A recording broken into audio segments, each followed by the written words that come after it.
मीरा रोज नृत्य करती थी गिरधर लाल के सामने, रोज संतों का संग करती थी,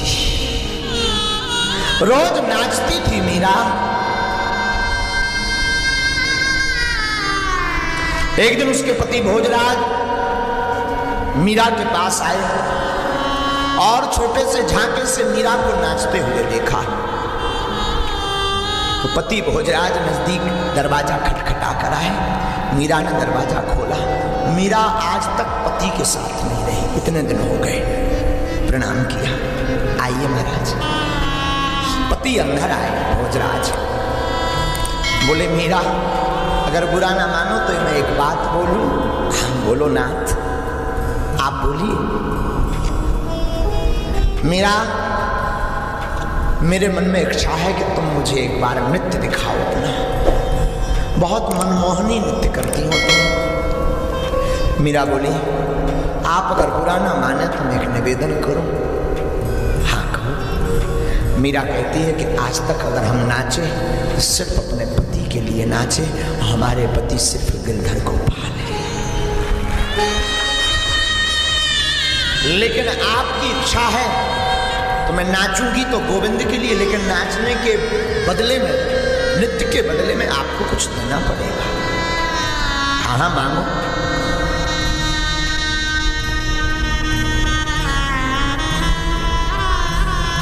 मीरा के पति को लगा कि ये धन दौलत मांगेगी, अलग से महल मांगेगी और क्या मांगेगी।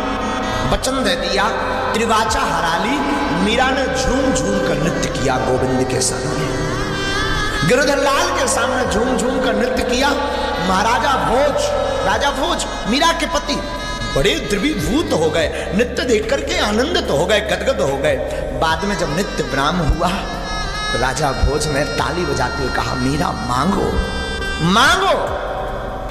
मीरा कहती है, नाथ आपसे मैं निवेदन करूं। मेरे पति, मेरे नाथ, मेरे स्वामी श्री गिरधर गोपाल हैं। मैं आपसे एक ही बात मांगना चाहती हूं कि आज से हमेशा के लिए अपना मन मुझसे हटा लो, आप दूसरा विवाह कर लो, आप दूसरी शादी कर लो, क्योंकि मुझे तो सिर्फ गोविंद के चरणों में रहना है। और मीरा के पति ने ये बात सुनी तो भावुक बात सुनकर के आंसू गिरने लगे। मीरा की तरफ हाथ जोड़कर बोले, आज तक हमने बहुत भक्तिनी देखी, पर ऐसी भक्तिनी नहीं देखी। धन्य है तू, धन्य है तू, धन्य है तू। और मूर्छा खाकर के जमीन पर गिर पड़े।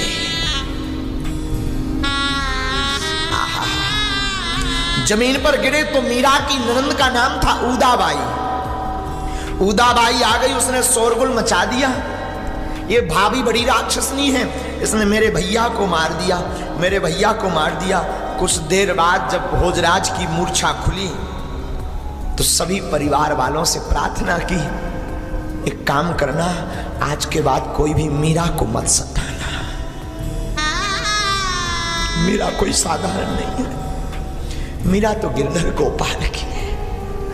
मीरा की भी आंखों में आंसू आ गए और अपने गिरधर गोपाल की तरफ देखती हुई मीरा ठाकुर जी के गीत गाने लगी, ठाकुर जी को ध्याने लगी। हमने सुना है कुछ दिनों बाद मीरा के पति की मृत्यु हो गई।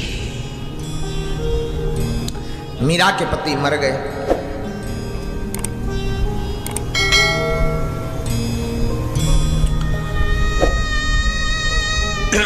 तो शासन काल में गद्दी पर दूसरे राजा बैठे। युवराज का परिवार में एक भाई जिसका नाम विक्रम था, वो गद्दी पर बैठा, वहां का राजा बना। तो मीरा के चरित्र में जो राणा का नाम आया, जो सबसे ज्यादा क्रूर था, तो राणा विक्रम ज्यादा क्रूर था। मीरा को बहुत सताया राणा विक्रम ने। एक बार बहुत सी गुप्तचरियों को राणा विक्रम ने बुला करके कहा कि तुम सब मीरा की रखवारी करो। मीरा के पास कोई साधु आवे या वो रात को किसी से मिले तो मुझे बताओ, मैं तलवार से उसका सिर काट दूंगा। क्योंकि राणा विक्रम को और बाकी परिवार वालों को यह संदेह था कि मीरा पर पुरुष का संग करती है। गुप्तचरियों को लगा दिया।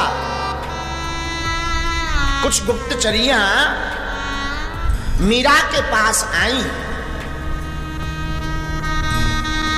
रात के समय एक गुप्तचरी दूसरों को लेकर के आई मीरा का हाल चाल देखने, और मीरा को रोते हुए देखा तो पूछने लगी, अरे बहन तू इतना रो क्यों रही? तो मीरा बाई पद सुना सुना करके उन गुप्तचरियों को अपनी विरह व्यथा को बताती। हेरी मैं तो प्रेम दीवानी, मेरा दर्द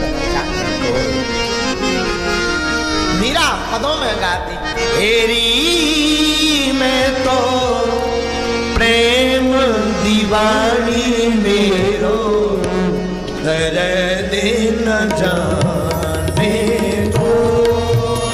हेरी मैं तो प्रेम दीवानी, मेरो दर्द न जाने दो। और भैया मीरा ने गुप्तचरियों को भी ठाकुर जी का भक्त बना दिया। एक दिन राणा ने मीराबाई के ठाकुर जी को लिया और नदी में फेंक दिया। गोविंद के बिना मीरा अधूरी हो गई। गोविंद के बिना मीरा रोने लगी और उसने भी नदी में छलांग मार दी। और नदी में छलांग मारी और मार करके मीरा जैसी कूदी तो ठाकुर जी स्वयं आकर के गिरधर गोपाल मीरा के सीने से जाकर लिपट गए। जीने से जैसे लिपटी, मीरा की आंखों में आंसू आ गए। और गिरधर गोपाल ने ऐसी लीला करी कि मीरा सरोवर में तो कूदी जोधपुर में, लेकिन मीरा जब निकली तो श्रीधाम वृंदावन में प्रकट भई।